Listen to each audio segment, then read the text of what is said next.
Good afternoon and welcome to the Wednesday afternoon lecture series. Our speaker today is Dr. John A. Rich, Professor and Chair of the Department of Health Management and Policy at the Drexel University School of Public Health in Philadelphia. Dr. Rich received his bachelor's degree in English from Dartmouth College, his medical degree from Duke University Medical School, and completed his residency in internal medicine at Massachusetts General Hospital.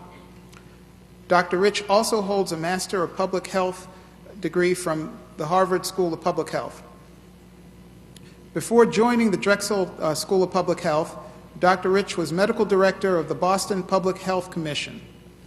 In that capacity, he oversaw the clinical functions of the commission and developed initiatives to address emerging health problems.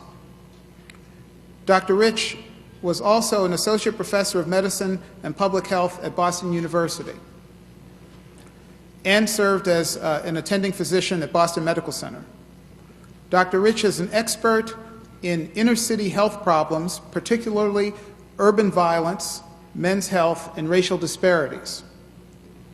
He is the founder and director of the Young Men's Health Clinic at Boston Medical Center, a primary care clinic designed to meet health needs of young men in the inner city. One of the unique and intriguing aspects of Dr.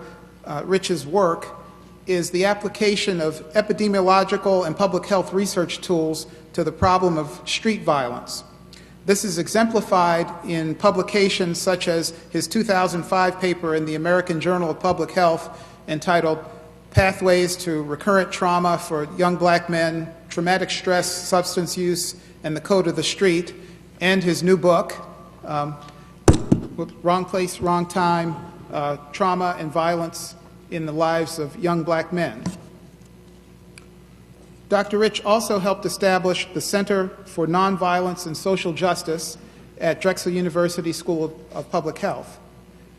Supported by more than $1 million in grants, the center will focus on urban trauma as a public health issue and provide a program of healing for victims of violence. Among Dr. Rich's many honors and awards, he was a recipient of the MacArthur Foundation Fellowship, otherwise known as the Genius Award, in 2006, and was elected to the Institute of Medicine in 2009. He has also been an NIMH grantee. As someone who's lost a relative to street violence, I really appreciate that Dr. Rich's work is getting appropriate recognition. The title of today's lecture is Wrong Place, Wrong Time, Understanding Trauma and Violence in the Lives of Young Black Men. Let's give a warm NIH welcome to Dr. John Rich.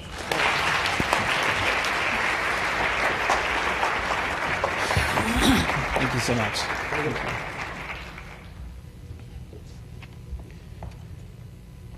Thank you, Roland. It really is a tremendous pleasure and honor for me to be with you today and to have the opportunity over the day to see so many good friends and many of you who share in our goals to think about how we improve the health of men of color. I especially want to recognize and thank my good friend, Dr. Raynard Kington, who has always been an inspiration and a mentor to me, even though I think I'm actually older than you are. So that's I want to make that clear. I don't want to.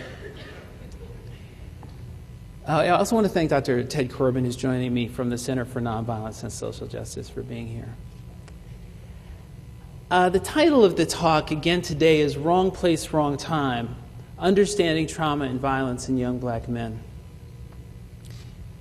I know from the time that I've spent today talking to many of you that this is an issue that directly affects many of us. Roland mentioned his experience. I hope today to be able to share with you the voices of many of the young people who have been affected by this directly as a way of thinking about new ways to address the issue of violence. I recognize that this lecture is different in many ways from some of the typical lectures that have come on Wednesday afternoons, the brilliant biomedical and genetic science. But I think there are connections that we can make between the trauma that young people have and the mechanisms that make their health less than optimal. And I'd like to tell you where the term wrong place, wrong time comes from, although I have a sense that some of you know already. As I did this research, I would often go onto the medical wards at Boston City Hospital and the surgical wards to meet young men who had been victims of violence.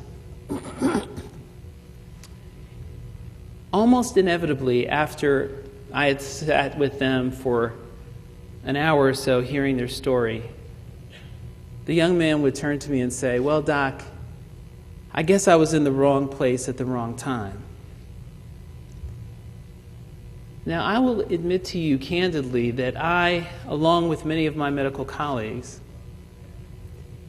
often interpreted that as an offering of an excuse for bad behavior.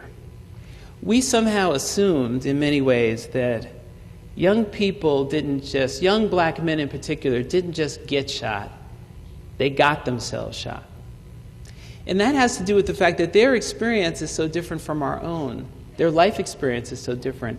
I have a young friend who's fond of saying to me, "What's normal for you is not what was normal for me growing up."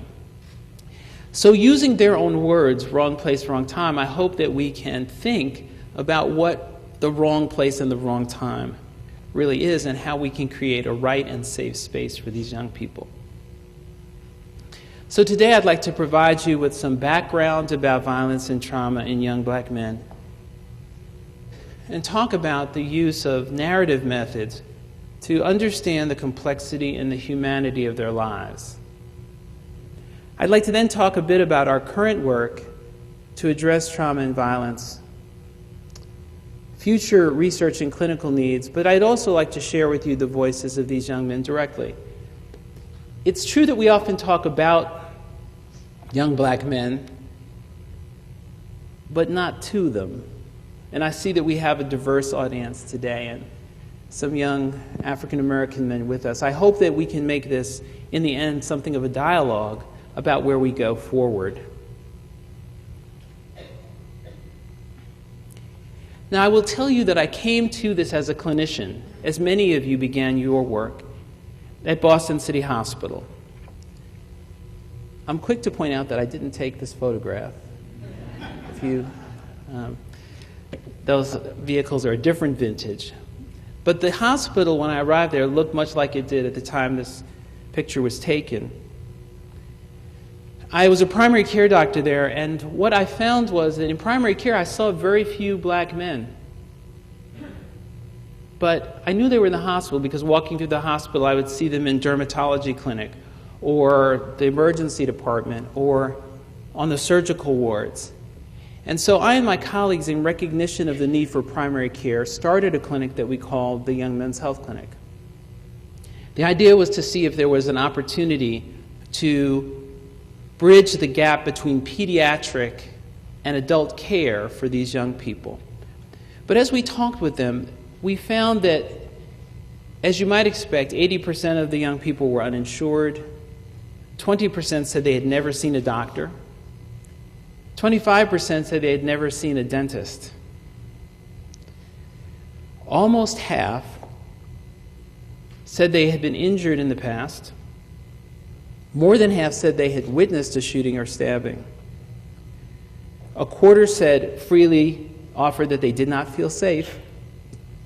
And almost half said at some point they had been harassed by the police. Did these numbers ring true or recognizable to any of you? It made me realize very much that the issue of trauma and adversity was very much primary in the lives of these young men, and that not all of the people we saw who had suffered injury were involved in activities that we would have considered to be criminal. So to share some data, I now live in Philadelphia, and if you look at male homicides in Philadelphia between 2000 and 2008, for young black men less than 17, some 50 to 60, 25 to 30 or so homicides a year during that period of time. Higher for 18 to 25-year-olds, ranging from about 75 to 130. And then from about 75 to 100 a year in that range for young black men who were less than 40. And so the total number of young black men under the age of 40 who were victims of homicide is about 60% of the total homicides in Philadelphia. And as you see, in 2006, Philadelphia had its record number of homicides at 406. Still tragic, but much lower the total number over this period of time of young white men under the age of 40 who suffered homicide. And so we know that there's a tremendous disparity here. But if we only look at homicide, we really miss most of the action about trauma and violence. In that year that I mentioned to you, 2006, there were 406 homicides, but there were 2,004 shootings that we know of, and almost 9,000 aggravated assaults that were reported to the police. And we know there's more violence that wasn't actually reported to the police. So in the neighborhoods and in the communities where we see these young men, they are constantly surrounded by violence, whether it affects them directly or not. The Centers for Disease Control estimates that for every homicide in the U.S., there are more than 94 non-fatal violent injuries. The disparities nationally are similar.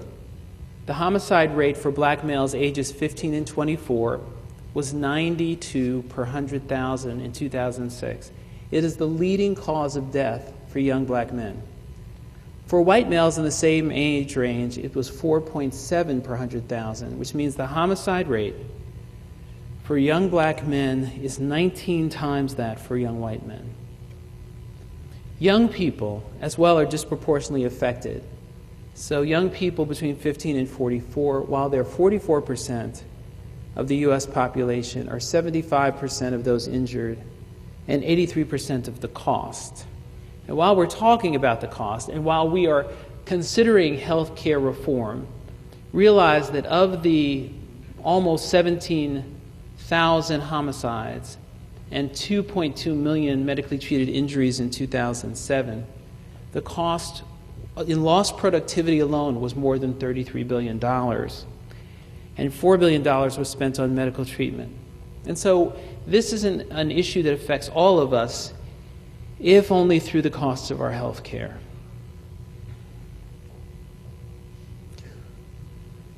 We're talking about black men and violence, but we know that black men suffer from a range of ill health issues. Black men have the worst health status of any other race, sex group, and the second lowest life expectancy at birth, second only to Native American men. Black men also have the highest rates of all-cause mortality, highest death rates from cancer, cardiovascular disease, and homicide, as well as high rates of sexually transmitted infections and HIV. And so you've likely seen this before, but life expectancy for black males, for all folks between 1975 and 2007, has increased, but black male life expectancy still lags behind significantly in a troubling way.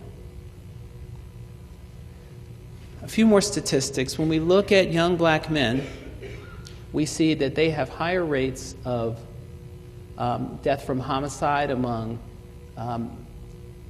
15 to 24-year-olds, 25 to 44-year-olds, but also the highest rates of HIV death in 2005 of any other group of racial and ethnic group of men. In 2005 as well, for black men between the ages of 16 and 29, 10% of African American men are incarcerated.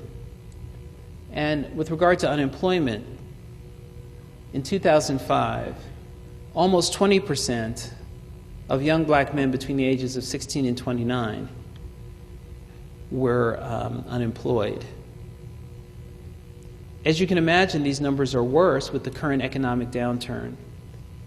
And the Labor Department reports that in October, the jobless rate for 16 to 24-year-olds was almost 35%, Great Depression era proportions.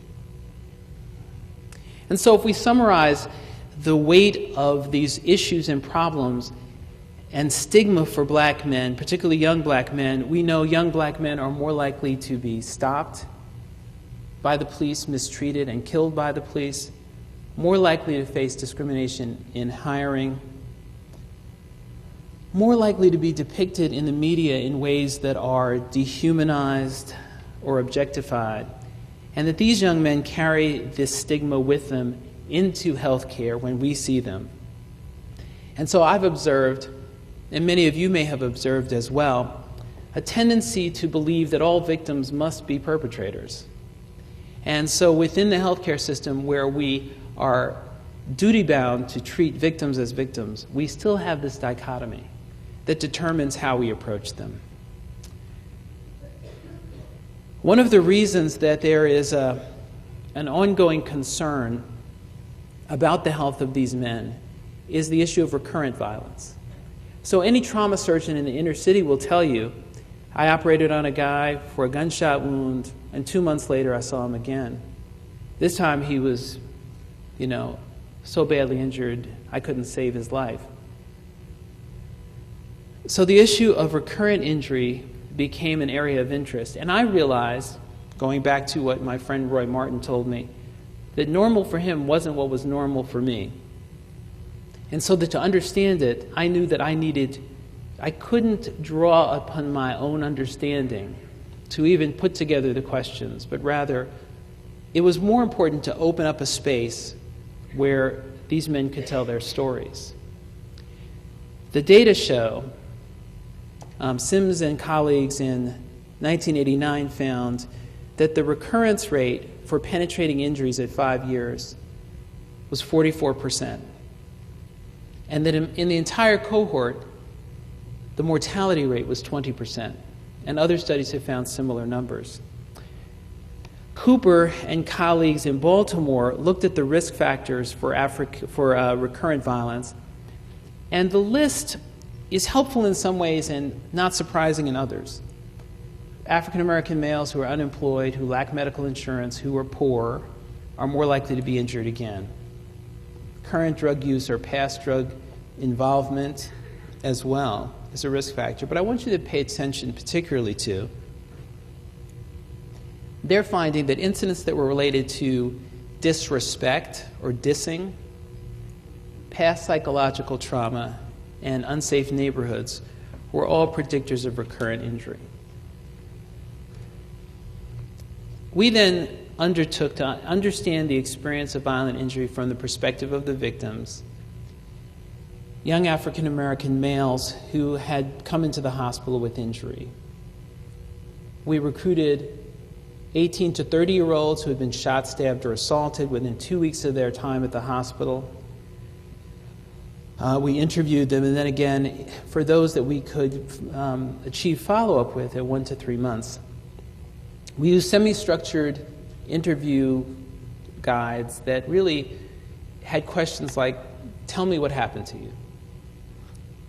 The interviews were taped and transcribed, and we used analytic approaches. I won't go into detail here, but narrative analysis for those portions of the interviews that were story, and grounded theory for those segments of the interviews that we wouldn't have characterized as narrative. And again, qualitative methods chosen because this is a group for whom their stigma and their marginalization required that they define the themes for us in the domains. Participants were just less than 23 years old, most identified as African American, most had been shot. And I'd like to walk you through several of the themes that came out of the interviews that will in many ways not surprise you, but suggested to us that there was more complexity here than would be held by the assumption that these were just bad people behaving badly. The key themes I'd like to walk through are the issues of respect and code of the street, mistrust of the police, and traumatic stress and the manifestations of that in these young people. One of the striking experiences of doing qualitative research is a sense of discovery. And we hadn't done many interviews when I began to hear young people talking about what it meant to be a sucker. And I knew that word from growing up, but they were using it in a different way from what I understood it to be. I used to think a sucker as someone who's gullible. They were talking about being a sucker as what happened when you lost respect. So these issues were closely linked. One example, a 23-year-old said, a sucker is a person that if someone says something to them or does something to them, they just sit there and take it and don't retaliate. If you're living in the inner city, you wouldn't want to be a sucker because everybody will take advantage of you. Is that formulation familiar to anyone here? Does that ring as true, or at least as a perception that might inform the behavior of these young people? Elijah Anderson has written about this idea in Code of the Street, where he says, in the inner city environment, respect on the street may be viewed as a form of social capital that is very valuable, especially when other forms of capital have been denied or are unavailable. Not only is it protective, it often forms the core of the person's self-esteem, particularly when alternative avenues of self-expression are closed or sensed to be. The idea here is that you can, getting respect requires that you do something, that you be active, either just to protect yourself or to establish a reputation or an identity that makes you someone. Police mistrust. Many of the young people express spontaneously a mistrust for the police that would make the police not the first person you'd call. They're the first call you'd make if you were in trouble. In fact, this one young man characterized the police as the last people I'd call. Now, this is a young man who was shot and wounded while sitting in a car. He was injured, but his cousin and his best friend was killed. His cousin, who was his best friend, I should say, was killed. He says, if I needed him, personally, I wouldn't call him. I'd say they'd be the last people I'd call. If I really, really didn't have no other choice, then I would call them. If I had an option not to call them, I'd use that option before I call them. I feel nauseated even when I talk to them. So in a circumstance of feeling unsafe, young people feel that the police, at least in this group of people in Boston, are unavailable to them. And then finally, perhaps what was most compelling and surprising was the role of traumatic stress. These symptoms that are common in combat veterans or victims of sexual assault are present in every form in these young people. So hypervigilance, or that twitchy jumpiness, depression, flashbacks, and anxiety. Young people talked about them in clear terms. And in fact, of the follow-up patients that we saw, 65% met full criteria for PTSD. This young man began to talk about his nightmares in the interview. And as he did, he said, I've started to write about it to help me deal with it. And I said, well, can you read it to me? And so he pulled a little piece of paper out of his pocket, and he read this. Something he had constructed as a rhyme that he intended to put to music said, as the day darkens, I'm feeling shook. I guess that's why I stay high, constantly fighting to keep the nightmares from turning to reality. Nightmares of bloody days and court dates circulating in my mind. Nightmares seem to always turn into reality, and reality seems to fade into nightmares.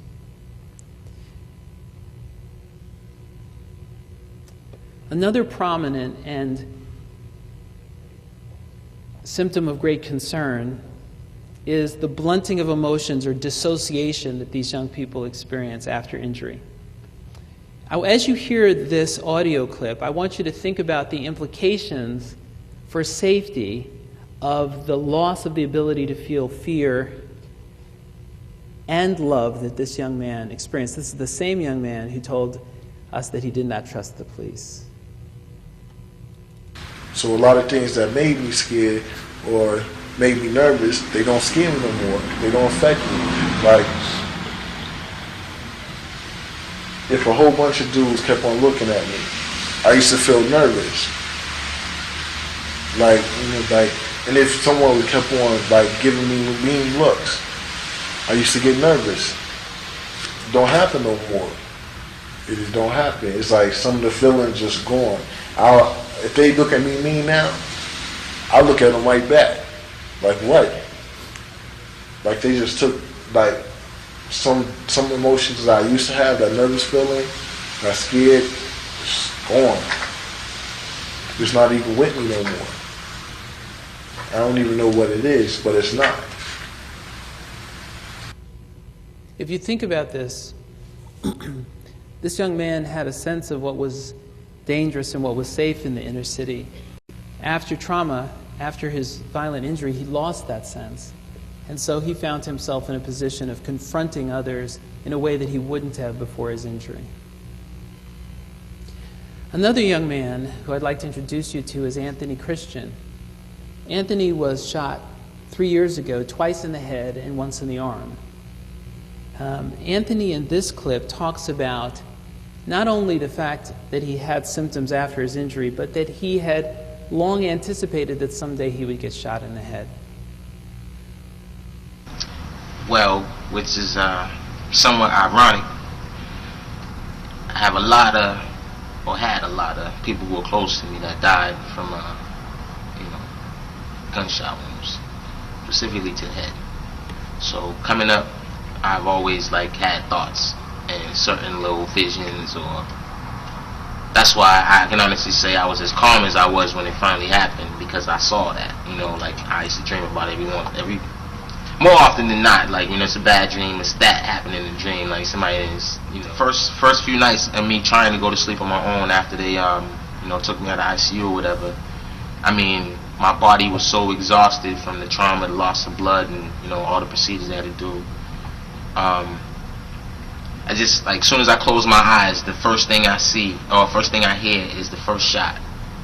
You know what I'm saying? So it's startled me first of all, my heart's racing, and that kind of made me angry, sad. I can't say some fear was there, the fear not knowing, not being able to know who did it, stop it, prevent it from happening, and all that, and then fully recover from it, Not too many people get hit in the head, and walk away.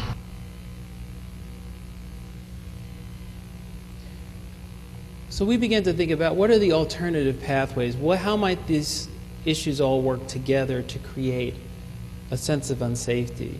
Well, after injury, young people who have symptoms, these invasive symptoms of trauma, who feel the pressure to retaliate to avoid being a sucker, and who don't trust the police. And actually the police mistrust is often intensified because police are often the first ones on the scene after an injury. The young people really talking about, in our analysis, a disrupted sense of safety, whatever sense of safety they had had prior. Faced with that, we began to hear about self-treatment. This same young man who wrote the poem said, "I don't even smoke during the day no more. I'll take a little weed and I'll save it for night. I'll go outside and just smoke it. When I come in the house, the first thing I do is knock out. Whenever I don't do that, I get nightmares." Now, as you can imagine, while someone who doesn't have access to health care might look for some substance in the environment, alcohol or marijuana, to treat their symptoms, the consequences, and it might actually be effective at some level, the consequences of that for these young people are, if they're involved with the criminal justice system and you have marijuana in your urine persisting for up to a month, you'll end up back in jail. You can't get a job at Home Depot without giving them a urine sample, right? So low-skill jobs require that. It cuts these young people off from legitimate employment and therefore often drives them toward illicit activities to support themselves and often their families as well.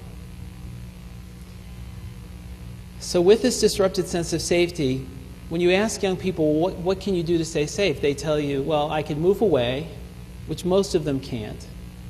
I could avoid public transportation, or I'll stay in the house, or if I have no other option, I'll call the police.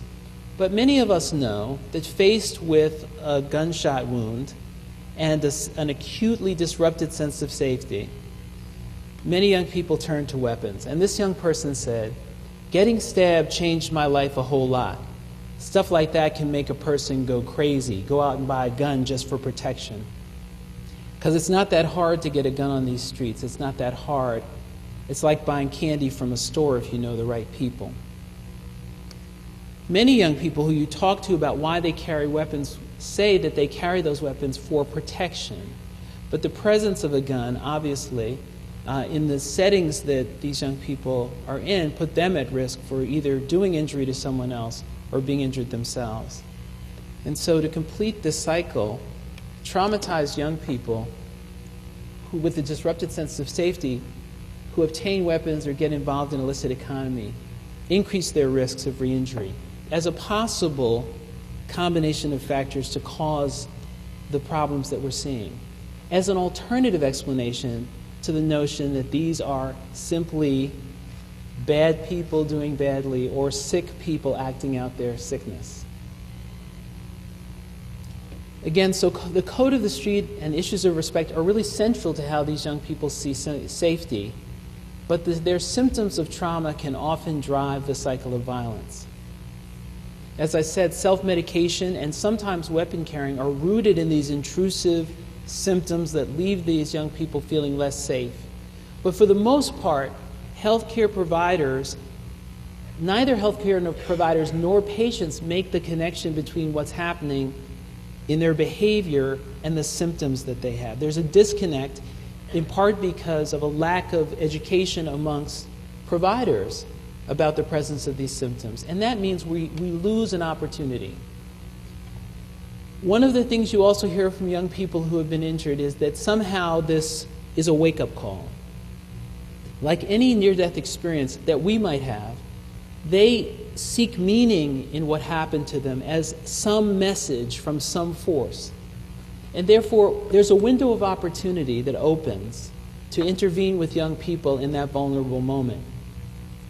There's at least an opportunity from a clinical perspective to tell people that they may have these symptoms after they leave the hospital. What you may or may not know is that in most emergency departments across the country, if you come in with a violent injury, either a stab wound, an assault, or a gunshot wound, 9 times out of 10, you're going home. You're not getting admitted to the hospital. Most of the time, no one talks to you about safety. It's not reimbursed, for one thing, but it's not part of the typical drill. And so the opportunity to say to patients, you may experience flashbacks. You may have nightmares. Don't smoke weed. Don't get a gun. Don't retaliate. That just doesn't happen. And so there's an opportunity here that may be lost. So after this work, I would say I've returned to an appreciation for the importance of narrative.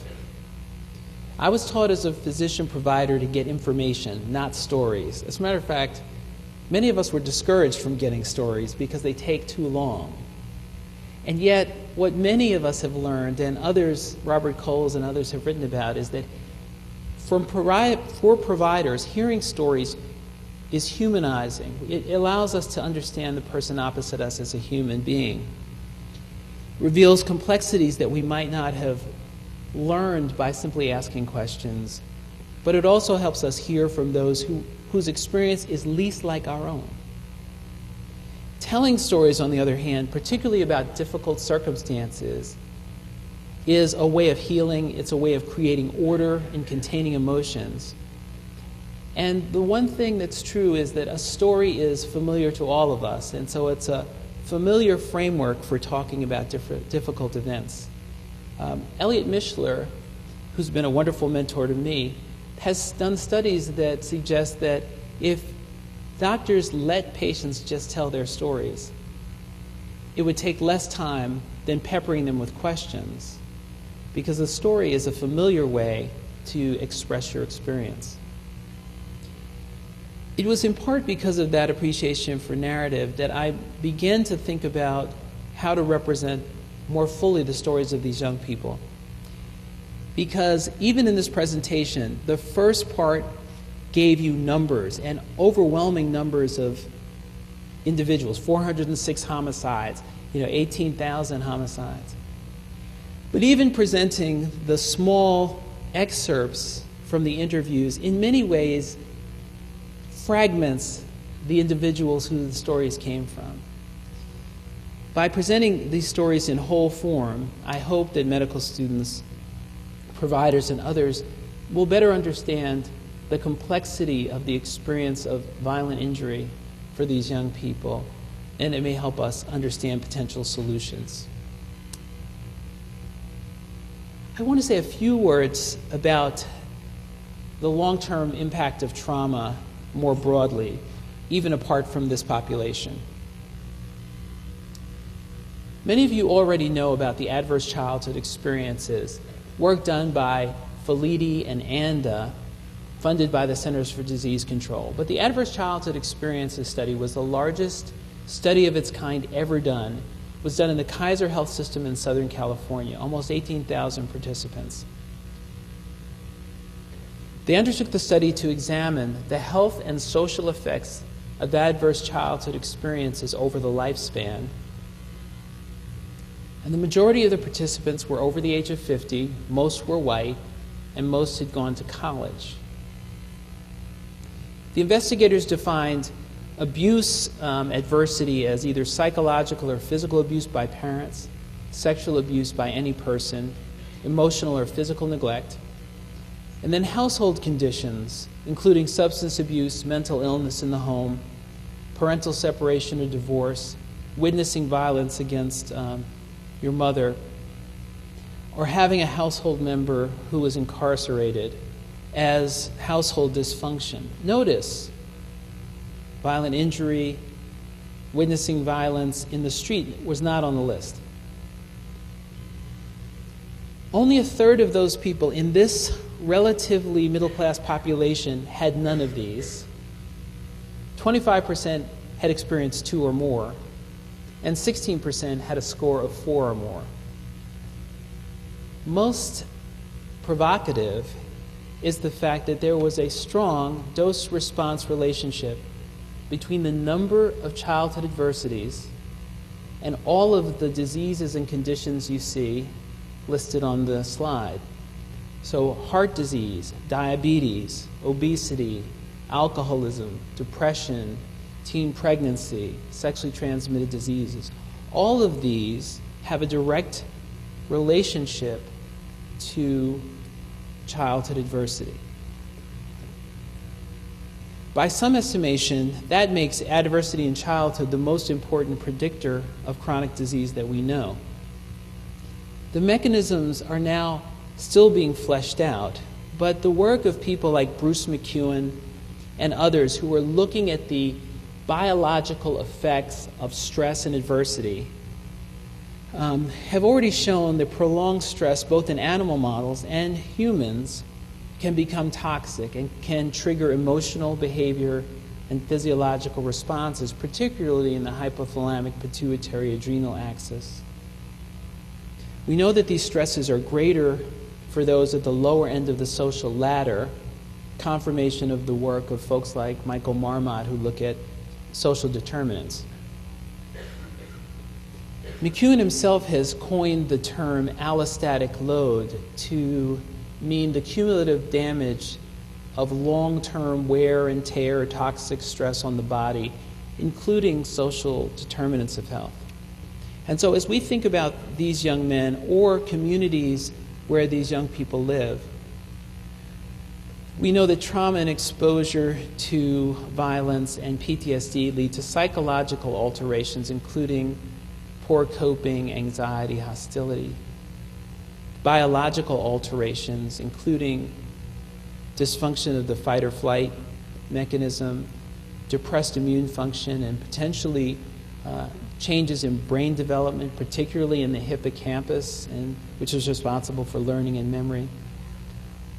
And then health risk behaviors directly, such as violence, retaliation, smoking, and substance use. And all of these interacting with each other are a cause of morbidity and mortality.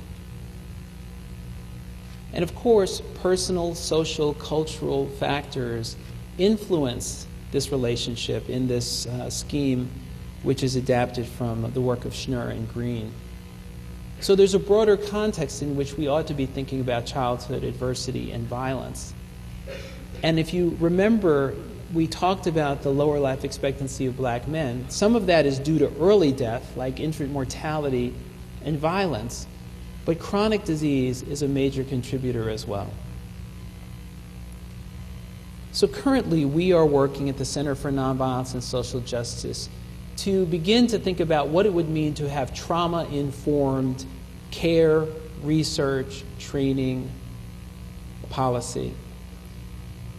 And I want to give you an example of one application of the work, an intervention in the emergency department called Healing Hurt People.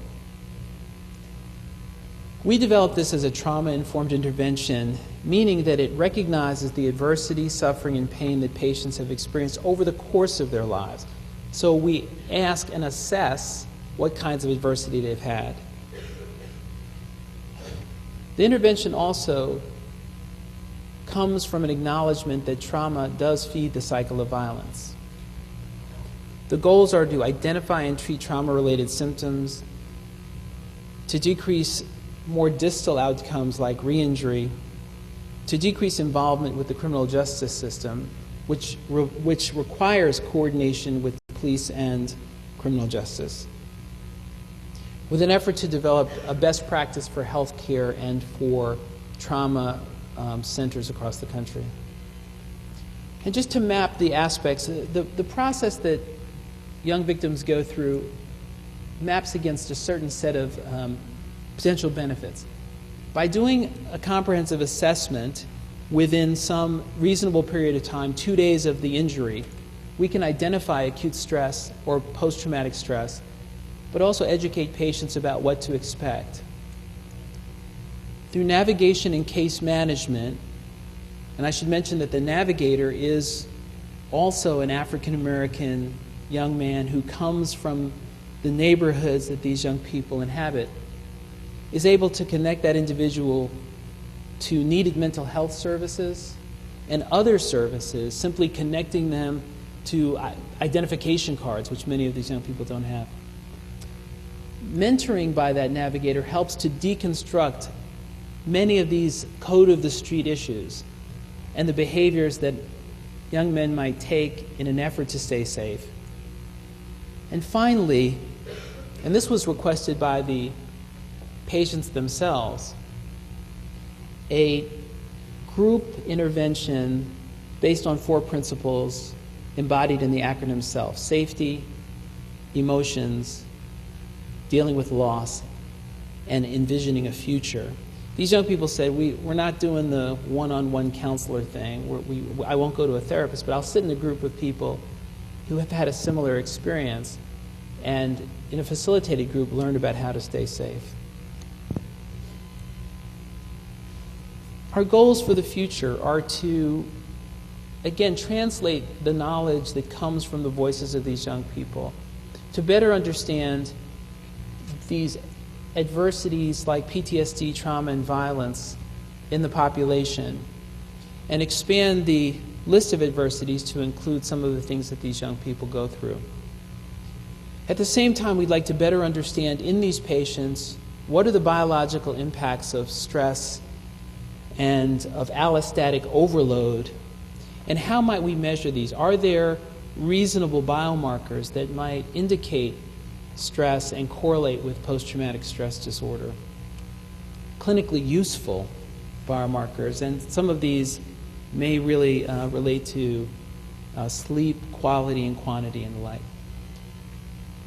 Importantly, to evaluate healthcare-based interventions, to think about what the healthcare system can do as a citizen and a participant in the city to decrease violent injury.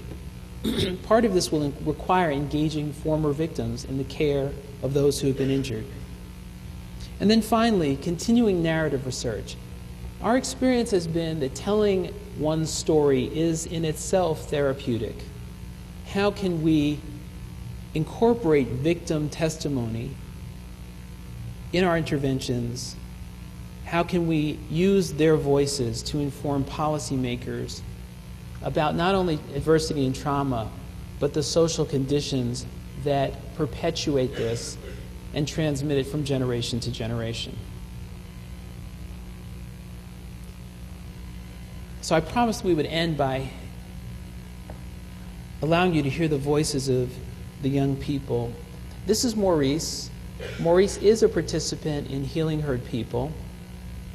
And this is early on, Maurice talking about his experience of injury. I got shot 10 times.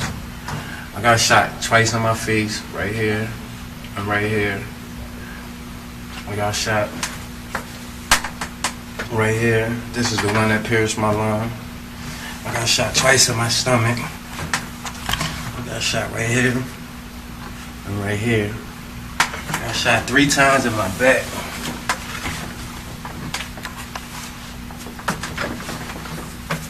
Shot 3 times in my back. And 2 times in my leg. The bullet came out right there. There's still a bullet right here. You see it sticking out. Yeah. And the way I fell on. So, in that striking piece of video, Maurice really reinforces the idea that the body keeps the score, both physically and psychologically. And yet there is the possibility of healing. In the next clip, Maurice is asked, tell me your worst case scenario and your best case scenario for the future. His worst case scenario would be that he would retaliate against the person who did this to him, but he dismisses that because he doesn't want to go to jail. He recognizes that that's a potential outcome. It's important for us to, I always want to make sure that we come away from this with a sense of what's hopeful about healing. Here Maurice talks about how he sees the best case scenario for his future.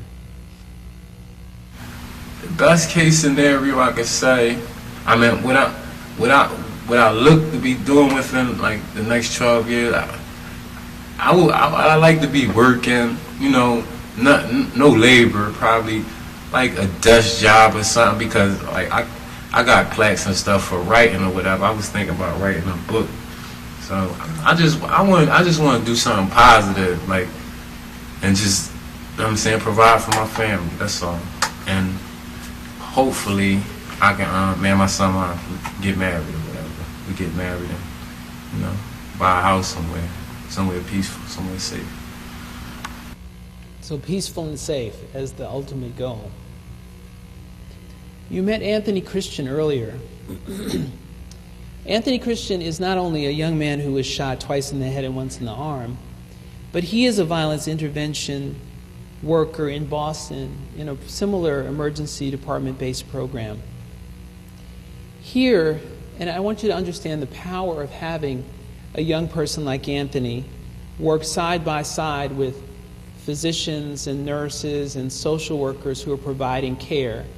The perspective that he can bring, much like what I talked about, the contribution of hearing the voices of people whose perspective is different from your own. Here, Anthony's talking about cultural competence. Clearly, there's some cultural competency issues in the hospital. A lot of them people are from our community, so, you know, it's a lot of judgment being placed, you know, whether they're a gang member or ex-gang member or someone who was a suspect before. At the point of entry in the trauma room, they're now a victim themselves. There's no space for judging. There's no time for that. It's, let's work on this person right here. When we get them to the floor, let's not the nurses on the floor come, you know, when they're ready. You know what I'm saying? Like, they shy away from the patient. I understand some of these kids are a little rough around the edges, but, you know, clearly, if you my nurse for the evening, I push the button, don't leave me stuck for an hour. You know what I'm saying? I got an issue right now, probably an hour from before, and I just didn't want to bug you. You know what I'm saying? I gave you the benefit of the doubt. Now you're making me wait. So ultimately what I'm learning, and I compare it to my own situation, the reality of it is nobody's exempt from becoming a victim. So a powerful voice in healthcare if we create the circumstances where that voice can be heard. Anthony's voice was heard in another important way. The Massachusetts legislature was considering funding programs to help victims in hospitals, and the healthcare committee asked Anthony to testify. And I'll read this portion here to you. It says, "The testimony of Anthony Christian, a 25-year-old who was shot twice in the face and once in the arm 4 years ago, resonated with committee members," said the head of the committee. Christian, who was 21 at the time, said he feared for his safety upon leaving the hospital and was at risk for committing violence and retaliation. Quote, "I didn't want to hurt anyone," unquote, said Christian, who wore a black suit and had his long dreadlocks in a ponytail. And so here we can see a clear path between the voices of young people who have been victims and the actions at a policy level that we might take to create a safer environment and a more active intervention to prevent future deterioration and violence. So as a final word, I would say there's hope. The hope depends upon having the approach, a trauma-informed approach that recognizes the experiences of our patients and the experiences of violence, the way that they change not only the bodies, but the physiology of these young people, and engaging them in the opportunities that allow them to envision a future. And so I'll give Anthony the last word to talk about how he views the future. So I know I'm blessed, and it's safe to say that, I'm here for a reason, whether it be this violence intervention work I'm doing, or for me to be, what I always wanted to be since I found out I was going to be a dad, be a father, break the cycle so that my young man don't end up a victim or a suspect. Where do you see yourself in the future? Honestly, alive. Thank you.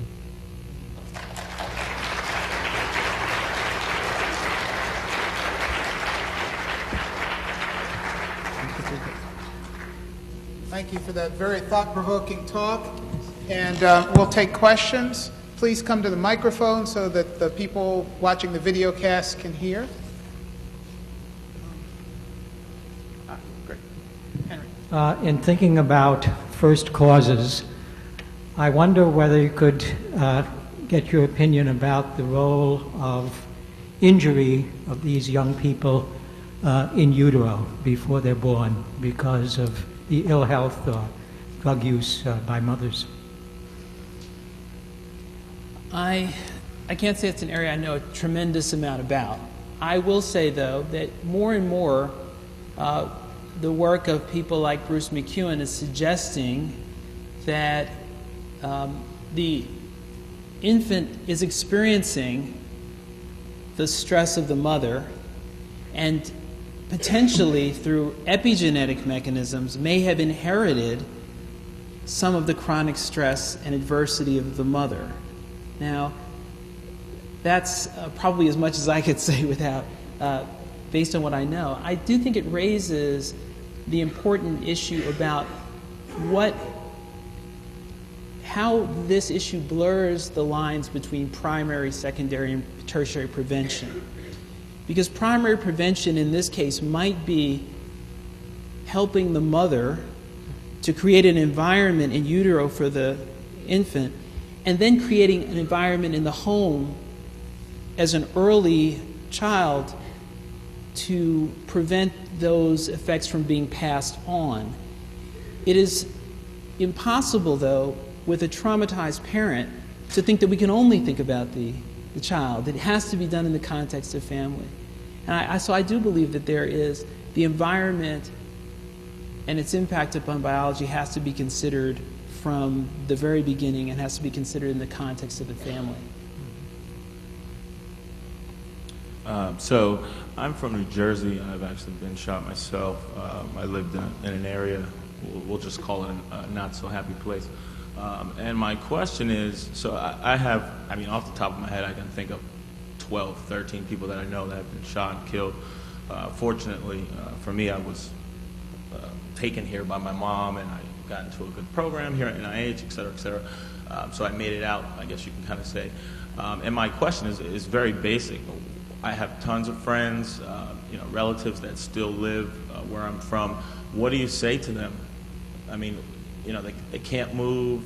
Their parents are on Section 8. It's welfare. There's no, I mean, you know the story. So, what do I say to them when they're saying, I mean, I can't afford to get them out of there. Just what do you say? It's a hard answer. What often paralyzes us are these large-scale issues of poverty and intergenerational long-term poverty, lack of effective school systems, lack of effective employment, all of these huge issues. So we're easily overwhelmed when we try and take those on at once, but they're critically important to take on. At a more direct interpersonal level, at a community level, I believe we can educate these young people about the impact that trauma has had on their lives. Because some of them are stuck because of the trauma, but don't know it. I mean, they're experiencing a lot of the effects of it, but don't know it. So at a very basic level, having those systems that are interfacing with those young people have some knowledge of trauma to be able to help them would be a system goal for us. The other part that we've tried to pay attention to in this hospital-based program but is not enough is identifying opportunities for the future for young people that are consistent with their unique set of skills. So that there's a tremendous need across the country for outreach workers in health, outreach workers in community development and employment. Who funds those positions? Why are we not using the talents and skills that young people have at this level? We don't want to give them false solutions. I would simply say it is our responsibility to hold systems accountable to, number one, address the trauma that these young people have and create opportunities. Those two things can't be done separate from one another, though. Young people who have experienced trauma may have real difficulty functioning in a typical work environment. So I don't have an answer to the specific question. I think one place to open the conversation is to talk about trauma and how it's affected their lives and take a step back from the typical or all too common approach, which is simply to blame them for their own behavior as if, oh, this is all about a set of bad choices. Yes, Dr. Rich, thank you for your very informative work. My name is Dr. Frederick Lester, and I'm a managing director of an organization called the Men's Empowerment Network, which is a global leadership development and mentoring initiative for boys and men. And I own a consulting firm that's doing a lot of strategy and technology consulting work for the National Institute of Health. What I'm curious about, the work that you're doing, is there any avenue to bring it to the prisons or even to prisoner reentry programs to help enlighten a lot of young men who find themselves within the penal system, but not really understanding how they really got there besides the isolated incident that may have been considered a crime? I think it's an important opportunity that's afforded there. It's a policy level issue, and it reflects it makes us ask what our values are. By that I mean, the tendency has been to tear mental health services out of prisons when times get tough, right? So when the budget gets tough, we take those services out as if somehow they were a luxury. A trauma-informed perspective applied to prisons and jails would say, some of the behaviors that landed people here are related to their trauma, and therefore, if we want them to reenter successfully, we would have to treat them for their trauma using as many effective measures, most of which are non-pharmacological, to have them emerge from here with some handle on the trauma that they've experienced.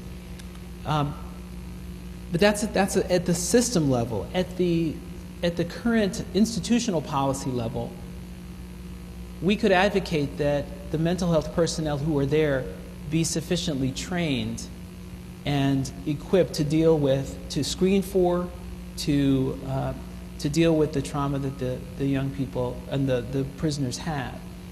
It is in our best interest, if we accept the relationships that have been shown in these studies, to deal with that while we have the opportunity. The final thing I would say is that no one should interpret the trauma-informed perspective as relieving people of the responsibility that they have to pursue their own healing. So saying that someone has been a victim of trauma is not to say that we're not responsible for their actions, but to say that we have a responsibility together with them to help them heal as we would if they had any other sort of injury. Thank you, sir. Thank you, Dr. Rich. My name is Teresa Brockie. I'm a pre-doctoral fellow here. And I am exploring risk and protective factors for youth suicide on Northern Plains Reservation. Some of the factors are similar to those factors that contributed to the outcomes in urban, for urban Black youth. I am wondering, I will first say, though, that our experiences are very different within that Native American group. There are huge variations. So some experience highest rates of suicide, highest rates of this, where others don't. So there's a huge variation, and the differences between have and have-nots. So the huge disparities is found within reservations. But what I want to ask is, how has, one of the factors that I'll be looking at is, how has historical trauma contributed to current present-day outcomes for Native youth? How has historical trauma in terms of slavery contributed? Can you talk in detail about that, to current traumatic outcomes? Well, I would say that historical oppression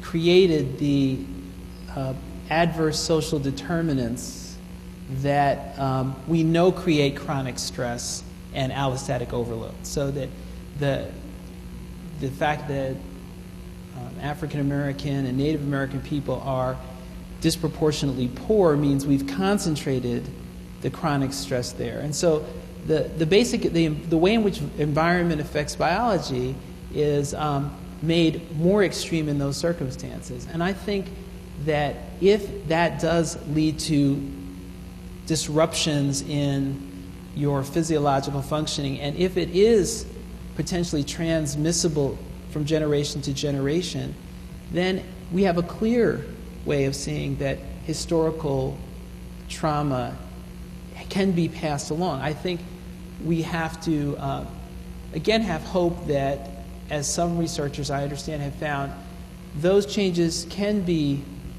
reversed. Otherwise, we go down a path of determinism. So I think we have to think about not only that poverty exists and constrains opportunity, but that experience may in fact have its own physiological consequences. Hi, my name is Chantal Libert, and I'm a fellow here currently at NIH. While in med school, I was one of 7 persons of color, speaking of Black people, and there was only one person in my class who was American born and not first generation, who actually had been here for several generations. And there was a significant difference in the cultural pride that existed with many of my colleagues who are Caribbean and who are from West Africa compared to the persons that we've met that have been African American, and also having a strong family unit, having a male figure, if not the father, in the household. And I know that many African Americans try not to use the term African American and Black synonymously, but extrapolating the cultural difference, is that many African Americans come from single-parent households, and the women oftentimes who are poor seek parent planning. However, I was wondering, in your program, is there a component in the whole male mentorship to be a father, because it's shown that people who have two parents in the household and have a strong male image, if not the cultural identity of feeling good about their history and so forth. Is there something significant in your program that identifies with both the sense of self-pride from a cultural standpoint? I think the other person was asking about Native American and slavery, but we know that people tend to harp on the negative impacts of the American establishment of slavery, but not so much, history books, things that are taught in the classroom doesn't really show the significant impact that many African Americans have had. So therefore, my two questions, I guess, in one is, does your program help to cultivate some type of cultural strong identity and prepare them to be fathers in order to eliminate some of this repetitive cycle? Sure. I think you're making reference to something I didn't talk much about, which are what are the buffering, what are the protective factors that, if we can reinforce them, will help to buffer against the effects of trauma. There is a specific component that focuses on these young men as parents to their children that incorporates an understanding of the pain that they have felt by not having their fathers in their lives. So we partner, though, with other organizations to do that work, in part because we are committed to using capacity that exists in the community and only creating the needed capacity within the hospital setting, but to have broad partnerships that allow us to do that. I think less so in terms of a cultural identity perspective. This program has not focused so much on that, but I think it's a relevant point to think about what are the range of protective factors that any trauma-informed intervention could seize upon and focus on to make sure that that there's some protection and resilience factors that are incorporated. My question is, just like this gentleman back here from New Jersey, I grew up in a relatively not safe place. I grew up in a safe home, though. My home was safe, but the neighborhood, once I went out the front door, wasn't safe. But then that was snatched from me due to violence in the home. I was fortunate enough to be able to go through counseling, which really, really helped me out. But I find that when I speak to a lot of other black men, counseling is like taboo. We just don't think it exists. It's only in the white community. But my question to you is, how do I go about, what is a good way to reach out to other black men to say it's okay once you've been through some type of traumatic experience that you seek counseling? Or what kind of programs do they really offer that we could afford to go to seek counseling? Well, I think that one way to make this more acceptable is to normalize it. And one of the ways we can do that is to make an analogy to the combat veterans. We know that people who go to fight in wars come back with these physical and emotional scars. And so appealing by normalizing it in the context of anyone who's been really in a war zone, which many neighborhoods appear like, would have these, may do less, maybe less alienating, because to some extent, to the extent that people see therapy as non-manly or non-masculine, it puts it in a context of masculinity, I would say. We do have an issue with lack of insurance and lack of coverage, even in basic insurance, of mental health services and behavioral health, particularly culturally competent behavioral health. Our experience has been that there's an efficiency that comes from groups that are focused on trauma. Groups may be less threatening because you have some peers there who are helping you reflect, and they may share your experience. Our advocacy role then may be to local funders of behavioral health, either at the city or state level, to fund those initiatives, either as demonstrations or to expand the benefits to allow them to be offered. There is in Philadelphia some access for uninsured through the behavioral health department for the city, but it doesn't reach everyone. Two last questions. Thank you for your very important work. I'd like to talk for a minute or ask you about the issue of drugs. I'm not sure how many people, perhaps even in this well-informed room, might realize that the country of Portugal, I believe in 2002, underwent a rather radical change in their drug policies where virtually all drugs were decriminalized. And most of the negative sequelae that were predicted by opponents of that change simply have not come about, at least not nearly to the extent that they would have predicted. It may not be politically feasible in this country that we would undertake such a change here, but I'm thinking that many of the issues that you talked about, such as 10% of African American males in a certain age group being incarcerated, and many of them, turning up positive for screens and drugs. I'm just wondering if you think such a change would be a positive in this country or a negative in this country. Not to put you on a limb to controversial question. No, and this really is at the level of opinion. I think that we should, for those people who are substance dependent, we should be working very hard to find alternative courts, alternative sentencing, therapeutic courts.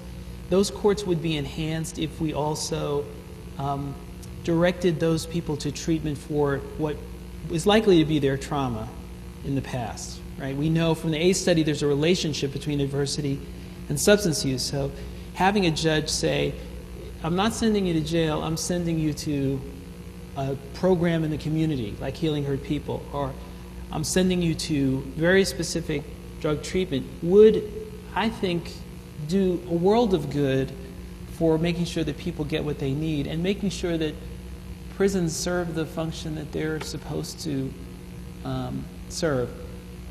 On the side of those young people who turn to illicit activities as a way to make opportunity, and what would happen in a decriminalized situation, I don't know.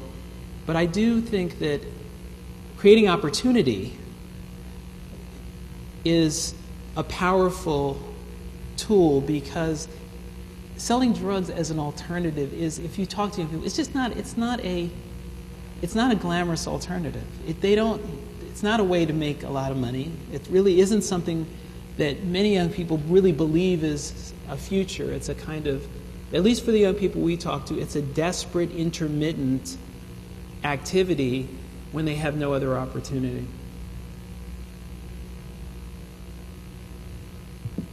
Hi, I wanted to ask you about what we can do pre-trauma. Yeah. I know we talked about, your presentation was based off, post-trauma events, but what can we do in the community? And I'm asking because I think a lot of the mindsets of your young people is kind of innate.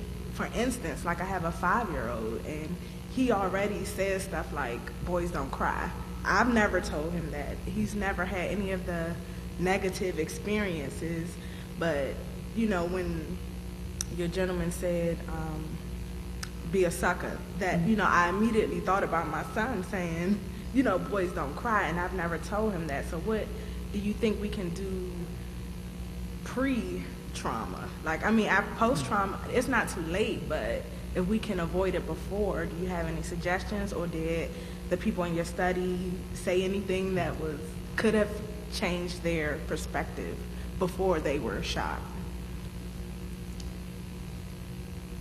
I think the things we can do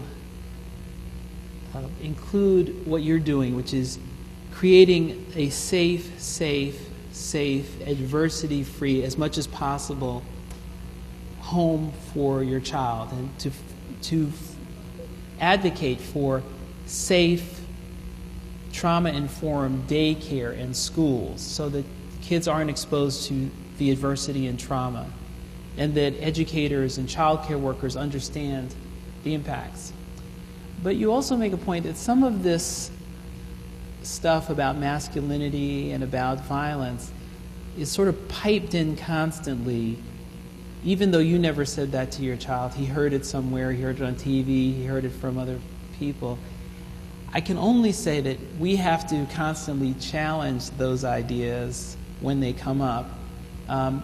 This whole notion about what it means to be a man, we as a society accept that there is something that has to be defended about manhood. You know, it's sort of something we don't critically look at our own statements about that more generally. So I think you have a lot of work as a parent, and I have a lot of respect for the work that you do as a parent to make sure that those statements don't go unnoticed, and that incorporated into your home that's safe. There's also some questioning about whether what he's heard from others is really something that is real.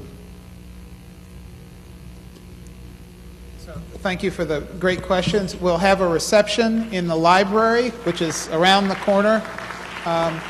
Please come and join us.